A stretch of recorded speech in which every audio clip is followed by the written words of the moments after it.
गोंदिया जिल्ह्यात महत्त्वाचे 4 धरण आहेत। या धरणामध्ये मोठ्या प्रमाणात पाणीसाठा समाधानकारक असल्यामुळे नागरिकांना दिलासा मिळाला आहे। मी सध्या महत्त्वाचे 4 धरणांपैकी एक धरण सिरपूर धरण या ठिकाणी आहे। आपण बघू शकता या ठिकाणी धरणामध्ये मोठ्या प्रमाणात पाणीसाठा असल्याने नागरिकांना दिलासा मिळाला आहे।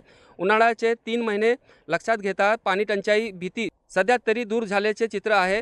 जिल्ह्यातील इटियाडो धरणामध्ये सध्या 47% पाणीसाठा उपलब्ध आहे, तर पुजारी टोला धरणात सर्वाधिक 79% पाणी साठले आहे।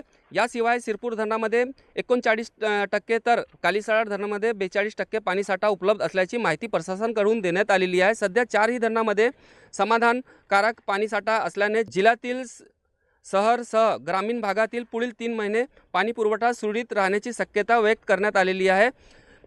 उन्हाळ्याच्या पार्श्वभूमीवर प्रशासनाकडूनही पाणी वापर जपून करण्याचे आवाहन करण्यात आलेले आहे। हे धरण महाराष्ट्र आणि छत्तीसगड सीमेवर बनवण्यात आलेलं आहे आणि याचा फायदा छत्तीसगड आणि महाराष्ट्र शेतकऱ्यांना आणि नागरिकांना होते। साईद पठाण, TV9 मराठी, गोंदिया।